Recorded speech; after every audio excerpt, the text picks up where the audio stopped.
So Curt Cignetti is back. I hope he never leaves college football. We know he's going back to Indiana because they gave him a big extension before the season even closed, wisely so, or else someone might have tried to scoop him up. But Billy Napier also didn't get fired from Florida, outperformed expectations, so that perhaps ensured that it wasn't going to happen. But Curt Cignetti was chatting, as he often does, about many things, not just how good he thinks this team or that team is in the Big Ten and whatnot in front of a basketball crowd. But here's what he had to say about the college football playoff. This is a piece by Ross Dellinger over at Yahoo. Quote, "I think everybody thought we were a great story until the college football playoff rankings came out.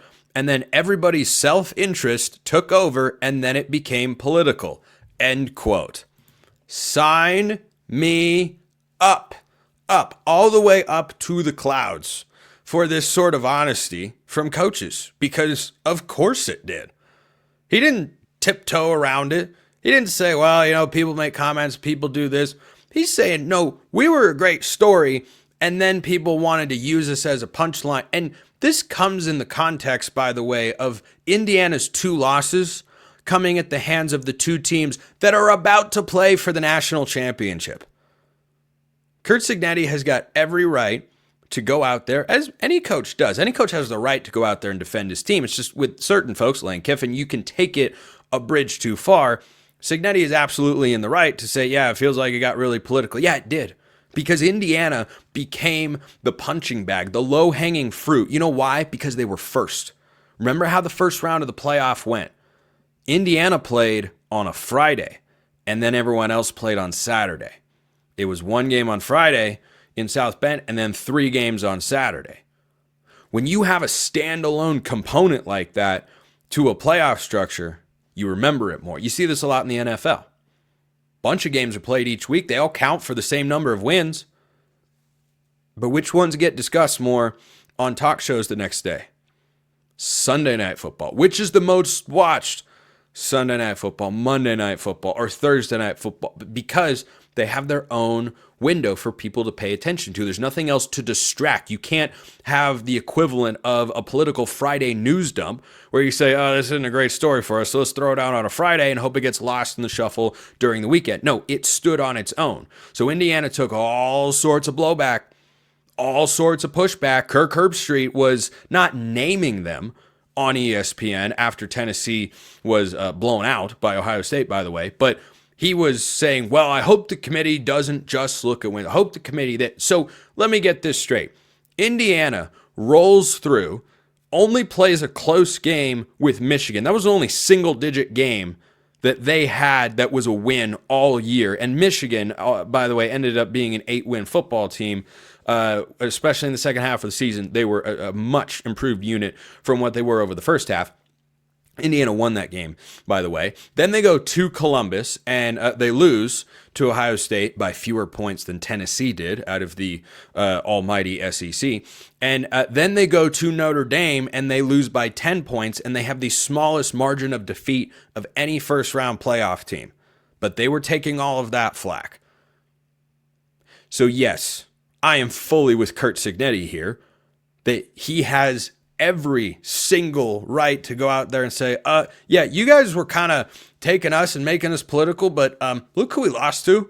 Look how we lost to them. How's everybody else faring? Not so easy, is it? No. Turns out it is not. Remember, Indiana played a closer game against Ohio State in Columbus than Tennessee. That is not me saying Tennessee wasn't actually any good. That is me saying Indiana was actually good.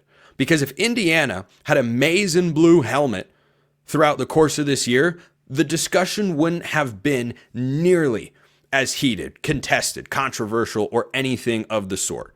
Because it would have been, well, I mean, sure, they lost a couple big ones, but hey, I mean, look at what they're doing to everybody else.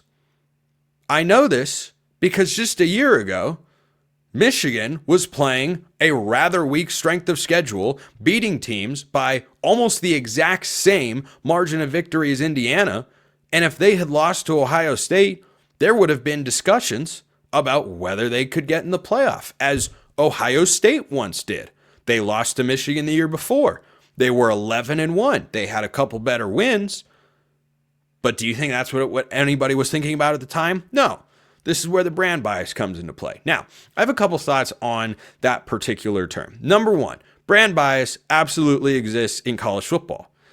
Number two, it matters, and you need to just accept that.